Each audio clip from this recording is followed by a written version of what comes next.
Assalamualaikum warahmatullahi wabarakatuh. Alhamdulillahi wa kafa, wassalatu wassalamu ala rasulihil mustafa, wa ala alihi wa sahbihi wa man ihtada amma ba'du.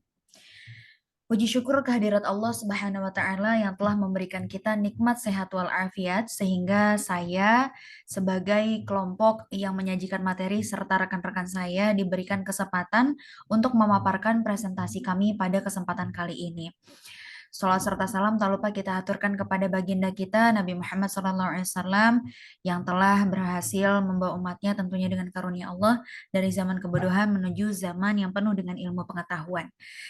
Yang sama-sama kami hormati Ibu Twediana Budi Hapsari selaku dosen pengampu dari mata kuliah Perkembangan Teknologi Komunikasi Digital kelas KPIB reguler.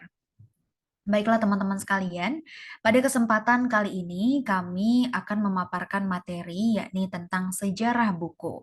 Tapi sebelum masuk kepada pemaparan, kami akan memperkenalkan anggota kelompok kami terlebih dahulu. Ada saya sendiri yakni Mentari Dwi Marzin dan tiga rekan saya yakni Lala Afafa, Sika Nur Pratiwi dan Diah Arum Pratiwi. Nah teman-teman pada materi sejarah buku ini ada 3 submateri yang akan kami bahas. Yang pertama adalah sejarah awal berdiri atau sejarah awal buku gitu ya, dari ditemukannya dan sampai tokoh-tokoh yang terlibat. Kemudian materi yang kedua adalah penggunaan buku sejak awal ditemukan sampai dewasa ini. Kemudian yang ketiga adalah bentuk buku di era digital dan eksistensi buku itu sendiri hingga saat ini. Oke teman-teman, kita masuk ke materi yang pertama, submateri yang pertama yakni sejarah awal buku dan siapa aja sih tokoh-tokoh yang terlibat. Ini akan dijelaskan oleh rekan saya, Mbak Sika Nur Pratiwi, kepadanya dipersilakan. Baik, terima kasih Mbak Mentari atas waktunya. Di sini saya akan sedikit menjelaskan mengenai sejarah awal berdiri dan tokoh-tokoh yang terlibat. Sejarah buku di dunia. Menurut Sherry Bernal, buku dan budaya mendongeng atau storytelling saling berkaitan. Sejarah dongeng bisa dilihat dari peninggalan purba yang biasa ada di dinding gua. Keinginan manusia untuk mendokumentasikan momen sudah ada sejak zaman purba. Jika dulu dengan catatan di dinding gua, saat ini dengan mengunggah foto dan narasi di media sosial. Next. Dari waktu ke waktu, manusia terus mencari media yang lebih efisien hingga kertas papirus lahir. Teknik cerita bergambar di papirus digunakan bertahun-tahun hingga diadaptasi rakyat Yunani dan Romawi. Di tahun 600 Masehi lahir buku bergambar pertama dengan warna yang mencolok yang disebut Illuminated Manuscript. Di masa yang sama, rakyat Yunani dan Romawi menciptakan lilin yang dituangkan ke kertas lembaran. Lapisan ini bisa digambari sesuka hati dan dihapus kembali sehingga menjadi permukaan kosong lagi. Sedangkan menurut sejarah, buku berisi tulisan pertama lahir di Cina. Masyarakat Cina waktu itu menggunakan merbei putih, ganjarami dan bahan-bahan lain yang diolah menjadi bubuk kertas dan dicetak menjadi lembaran-lembaran kertas. Next. Buku pertama yang ditulis secara personal oleh seseorang adalah The Epic of Gilgamesh. Kemudian, bertahun-tahun kemudian, yaitu di tahun 1454, Jerman membangun mesin cetak pertama kali. Mesin ini adalah tombak perkembangan sejarah buku. Dari awalnya ditulis tangan, menjadi buku yang semi manual, dan bisa dicetak dalam jumlah yang lebih dari satu. Menurut BBC, buku pertama lahir sekitar 1000 tahun yang lalu di Jepang dan berjudul The Tale of Genji. Buku ini ditulis oleh penulis wanita bernama Murasaki Shikibu. Buku ini sangat melegenda. Arthur Waley menyadur buku ini ke dalam bahasa Inggris di tahun 1925. Buku racikan Arthur ini kemudian diulas kembali oleh Virginia Woolf di British Workbook. Next. Bermula di bangsa Mesir tahun 2400 sebelum Masehi yang memanfaatkan tumbuhan papirus untuk dijadikan selembar kertas papirus. Kertas-kertas papirus tersebut digulung untuk menjadi buku pertama di dunia. Lalu di Timur Tengah, bentuk awal buku berjilid menggunakan kulit domba yang disamak atau pergamenum atau kertas kulit dan bisa disebut juga perkamen. Kemudian di Cina, saat itu Cina menulis di atas lidi, sehingga membuat tulisan Cina itu vertikal, yaitu dari atas ke bawah. Cina berhasil menciptakan kertas pada tahun 105 Masehi dari bahan dasar bambu yang ditemukan oleh orang Cina bernama Sailun. Kertas buatan Sailun dibuat menggunakan bubur kertas seperti pembuatan kertas modern saat ini. Dan buku yang terbuat dari kertas muncul pertama kali setelah bangsa Cina berhasil menciptakan kertas. Pada abad kedua, Cina menjadi pengekspor kertas satu-satunya di dunia. Selanjutnya di Indonesia, ditulis di atas daun lontar, kemudian dijilid hingga membentuk sebuah buku. Next. Kemudian ada sejarah buku di Indonesia. Eh, Menurut Aji Prosidi, bentuk buku masih berupa gulungan daun lontar. Secara garis besar, usaha penerbitan buku di Indonesia dibagi dalam 3 jalur, yaitu usaha penerbitan buku pelajaran, usaha penerbitan buku bacaan umum, termasuk sastra dan hiburan, dan usaha penerbitan buku agama. Selanjutnya Belanda di tahun 1908. Di masa penjajahan Belanda, penulisan dan penerbitan buku sekolah dikuasai oleh orang Belanda. Kalaupun ada orang pribumi yang menulis buku pelajaran, umumnya mereka hanya sebagai pembantu atau ditunjuk oleh orang Belanda. Usaha penerbitan buku agama dimulai dengan penerbitan buku-buku agama Islam yang dilakukan oleh orang Arab. Sedangkan penerbitan buku-buku agama Kristen umumnya dilakukan oleh orang Belanda. Dan di tahun 1908, penerbit ini diubah namanya menjadi Balai Pustaka. Hingga Jepang masuk ke Indonesia, Balai Pustaka belum pernah menerbitkan buku pelajaran karena bidang ini dikuasai penerbit swasta Belanda. Selanjutnya di sekitar tahun 1950-an, penerbit swasta nasional mulai bermunculan. Sebagian besar berada di Pulau Jawa dan selebihnya di Sumatera.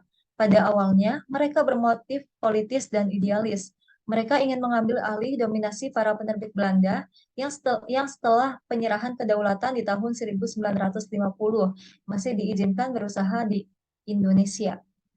Selanjutnya, di tahun 1955, pemerintah Republik Indonesia mengambil alih dan menasionalisasikan semua perusahaan Belanda di Indonesia.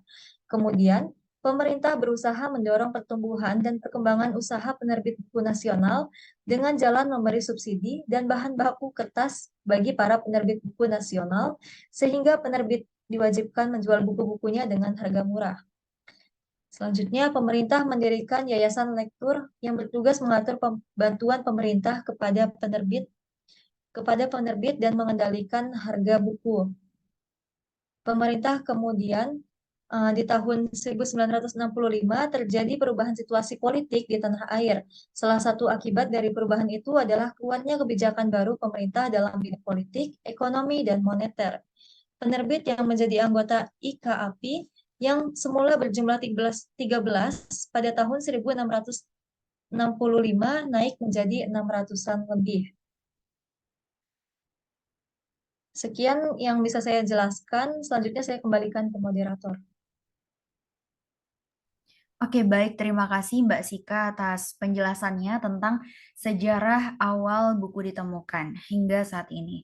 Nah, teman-teman, selanjutnya adalah submateri tentang penggunaan buku. Apa sih penggunaan buku dari awal ditemukan hingga saat ini? Nah, ini akan disampaikan oleh rekan saya, Mbak Lala Afafa. Kepadanya dipersilahkan. Oke, baik. Terima kasih banyak, Mbak Mentari. Baik, teman-teman, akan kita lanjutkan pembahasan kita mengenai penggunaan buku hingga saat ini. Nah, penggunaan buku sendiri ini sebenarnya tidak beda dari dulu hingga sekarang, yaitu kegunaannya adalah untuk penyebaran ideologi, sejarah, teori, karya sastra, dan lain-lain. Disalurkan semuanya melalui buku. Dari buku pun kita banyak belajar dan memahami berbagai sudut pandang dan pola pikir. Tapi alangkah baiknya nih, kita lihat dulu bagaimana pada zaman dahulu orang-orang berusaha untuk bisa membuat buku dan digunakan oleh khalayak ramai. Nah, ini tadi juga sudah sedikit di-spill oleh Mbak Sika di awal materi pertama mengenai papirus. Nah, yang pertama banget muncul di permukaan tibanya terus buku itu, yang pertama adalah clay tablet. Nah, ini tuh berbahan dasar tanah liat yang dibentuk kemudian dibakar atau dijemur. Nah, yang kedua ada papirus, berbahan dasar batang pohon yang diawetkan dengan cara direndam. Nah, ini papirus banyak digunakan dijumpai di daerah Mesir. Nah, lanjut yang ketiga ada vellum, media tulis yang menggunakan kulit binatang yang dikeringkan kemudian dijilid. Yang keempat ada Codex atau Codes, yaitu merupakan media tulis yang berkembang di Asia Tenggara. Jadi di Indonesia maupun di Asia Tenggara mulai menggunakan kodeks ini yang terbuat dari pohon. Nah, hingga sekarang yaitu adalah media digital yang bisa kita lihat pada zaman sekarang itu banyak menggunakan e-book dan segala macam. Nah, sekian pembahasan saya mengenai penggunaan buku hingga saat ini karena penggunaan buku itu tidak akan berubah tujuannya dari dulu hingga sekarang, hanya medianya saja yang berubah-ubah. Saya kembalikan ke moderator, terima kasih.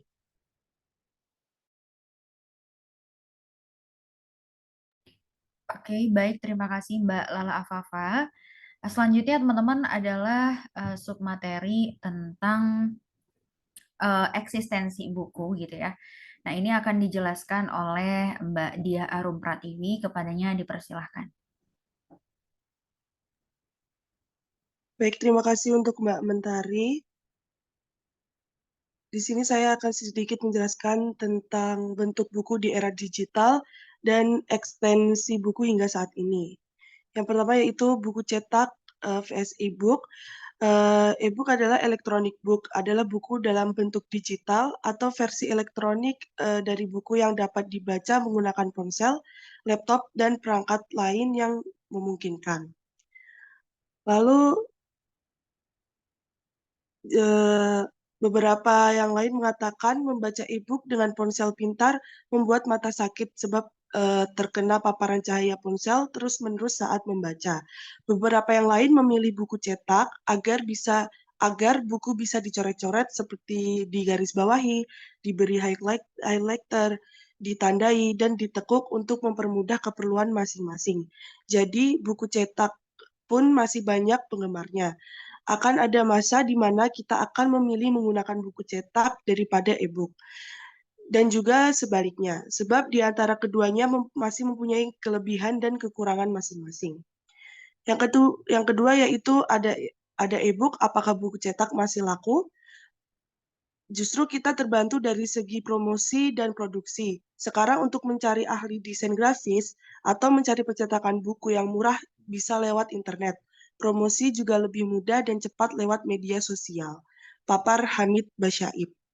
Menurut anggota Komite Buku Nasional dan CEO Buku Erlan Primansyah, gairah industri di buku di Indonesia masih memiliki masa depan yang baik. Dirinya optimis bahwa buku masih akan terus diminati oleh berbagai kalangan masyarakat. Saya optimis buku masih laris di masyarakat Indonesia. Inilah tugas kita untuk terus mempromosikan buku dan meningkatkan minat baca masyarakat, tutur Erlan.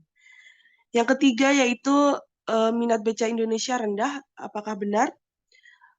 Menurut informasi pada situs web CCSO diketahui bahwa ada beberapa kriteria yang mereka pakai untuk mencari tahu beberapa tinggi atau rendahnya tingkat minat membaca negara-negara di dunia. Di antaranya adalah perpustakaan, peredaran surat kabar, pemerataan pendidikan, dan ketersediaan komputer. Namun jika dilihat baik-baik, masyarakat Indonesia mempunyai kultur membaca yang unik. Maaf, kita lebih sering pergi ke toko buku dan acara bazar buku untuk membeli buku yang ingin kita baca, dibandingkan meminjam di perpustakaan. Menurut Tirto ID, jumlah kunjungan bazar buku atau Big Bad World tahun 2018 mencapai 750.000 orang. Angka tersebut dibilang banyak. Lalu e-book juga banyak diminati oleh masyarakat Indonesia.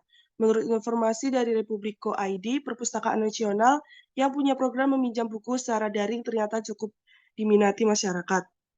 Satu buku elektronik bahkan bisa mempunyai jumlah antrean peminjaman hingga 500 orang.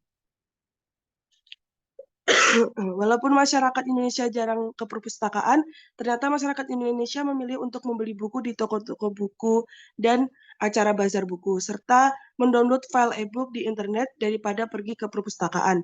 Sebenarnya mungkin saja minat baca kita tidak rendah, hanya saja kultur membaca kita yang berbeda. Jadi intinya, bentuk buku di era digital yaitu seperti e-book yang bisa dibuka melalui HP, laptop, dan lain-lain. Walaupun sekarang ada e-book, tetapi buku cetak juga tidak kalah dengan e-book. Jadi e-book dan buku cetak masih sama-sama banyak peminatnya. Mungkin cukup sekian penjelasan dari saya kembalikan ke moderator. Oke, baik. Terima kasih Mbak Dia atas penjelasannya dari submateri bentuk buku sampai dengan eksistensi buku itu sendiri. Nah, baik teman-teman, itu tadi penyampaian materi dari kelompok kami tentang sejarah buku, mulai dari bagaimana buku itu awal kemunculannya, ya, kemudian sejarah siapa aja yang terlibat dalam sejarah-sejarah itu. Kemudian kita juga sudah membahas tadi tentang sejarah buku di Indonesia, begitu. Hingga penggunaan buku itu seperti apa dari sejak awal ditemukan hingga saat ini. Tadi ada yang dijelaskan seperti diucapkan oleh Mbak Lala, ada yang clay tablet, papirus, velum, dan kodeks. Kemudian ada juga dan dari bentuk buku itu sendiri di era digital dan eksistensi buku itu sendiri, baik buku cetak versus e-book gitu kan. Apakah masih diminati hingga saat ini bentuk-bentuk buku yang masih berlembaran gitu, dan itu sangat unik banget gitu karena setiap pembaca itu memiliki ketertarikan tersendiri, entah itu dari e-book ataupun buku cetak, begitu teman-teman. Nah, dengan berakhirnya pembahasan tentang materi kami, berakhir pula video ini, ya teman-teman sekalian, kami sadari bahwa banyak sekali kurangnya. Kami mohon maaf dan semoga bisa diambil manfaatnya. Terima kasih kami ucapkan dan kami tutup. Wassalamualaikum warahmatullahi wabarakatuh. Waalaikumsalam warahmatullahi Waalaikumsalam warahmatullahi wabarakatuh. wabarakatuh.